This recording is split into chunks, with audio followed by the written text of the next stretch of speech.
een grote boppenslag voor het onderwijs in Noord-Est-Friesland. Er komt een nieuwe campus in Dokkum, het zogenaamde Squallenpark A. Daar had de gemeente hier al rond het toonzetioen, maar instemt tijdens rietgeerkomsten. Verantwoordelijk wethouder op het Maat van Onderwijs is Lisbeth Vellinga. En zij is bij ons in de studio. Mooi dat jullie hier binnen en een goede middag. Allereerst, het Squallenpark A, 40 miljoen euro, een bannenopvang. Het lijkt mij toch wel een heel groot project voor de gemeente. Dat klopt, dat is het hek. Het behelst 4 squallengebouwen in Sastelzijdes. En het is een groot project en het gaat om het onderwijs van een hele grote baan. Ja, want het gaat om 4 squalen, zou je al zijn. Hoe komt het met al die squalen? Want er zijn 2 basissqualen, er zijn 2 middelbare squalen. Daar is volgens mij nog best wel een puzzel te lezen, denk ik. Ja, maar dit is een wens die uit de squalen zelf bijkomt.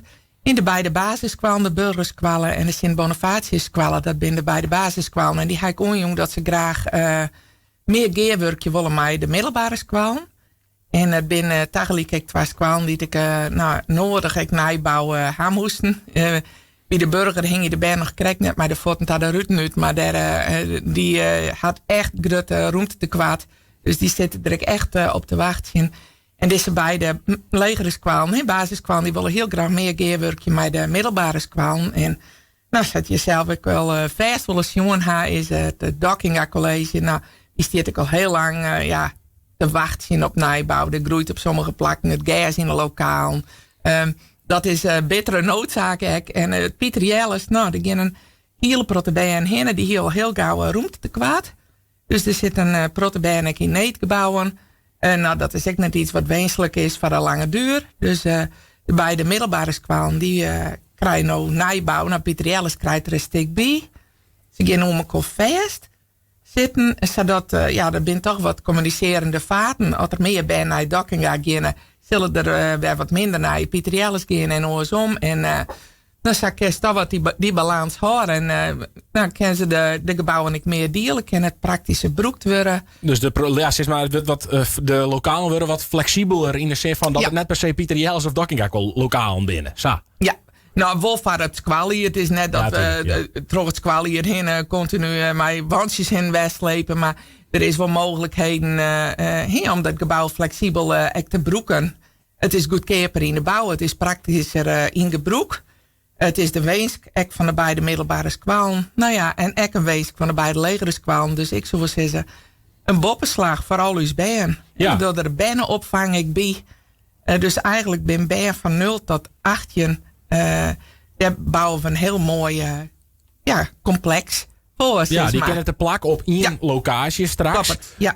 Je bent er dan echt, denk ik, vanuit financieel perspectief af van 4 losse gebouwen. Werd je ook onderhoud aan plegen, maar de wet, gas, water, elektrisch, et cetera, voor betalen we maar. Dus dat wordt ook alle keer trechteren naar één locatie. Dus ik denk op een lange termijn dat dit echt financieel wils het nog een investering van 40 miljoen is, begrijp ik goed, maar dat het op een lange termijn misschien wel voordeliger wijzen kan.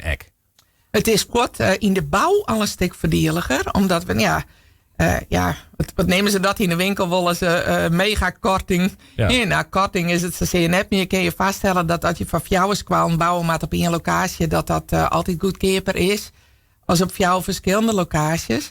En nou is het zo dat er bij de middelbare squalen heen, daar komt een soort bruggebouw. Maar de beide basissqualen krijgen wel beide hun eigen plak en hun eigen gebouw. En zullen ik herkenbaar blijven als verschillende basissqualen. Het ben ik 2 squalen die een andere soort onderwijs jouwen als in de rest van de basissqualen in Dokkum en in de regio. En de burgersqualen die kwalificeert zich wat meer, die richt zich wat meer op het hoogbegaafdheidsonderwijs. En de Sint-Bonifatius-squalen die had Jena-plan onderwijs. Dat is een andere vorm van onderwijs. En daar ben ik als wethouder ook heel wies mee. Dat wij ook verschillende vormen van onderwijs aanbieden kennen. Zowel voor de legere squalen als voor de middelbare squalen.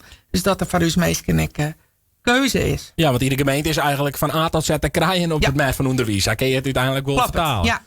Want denk ik ook nog even zien naar het onderwijs in het algemeen. Want onderwijsland is in beweging. De verhoort een heel soort. Er binnen de coronajelden bijgelijks. Die vloeien nou af waar de basis kwam. Want hoe is de squalsituatie in het algemeen in Noord-Friesland nou? Als je zorgt naar het basis en het middelbaar onderwijs. Als je dan nou, je bent nou een schotje wethouder. Je had dat redelijk in kaart, denk ik. Hoe ziet het er op stuit uit? Ben je tevreden?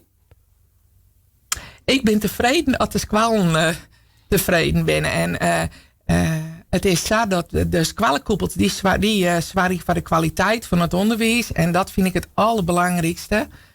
Dat we kwaliteit van onderwijs behouden kennen in onze regio. En de gemeente die is verantwoordelijk voor de stenen, voor het gebouw. Maar dat soort de quattro de bocht wijzen dat we dan zijn van dit is uw stukje en dan houden we ermee op. Want de gemeente is echt de meerskip. Wij staan ook voor de meerskip. En de kwaliteit is goed. En daar ben ik heel grutsk op. Dat is geen eigen verdienste van mij. Maar ik ben er heel wijs op dat ik zeker ken dat we een goede kwaliteit van onderwijs hebben in onze gemeente. Zowel van de middelbare school als de basisschool.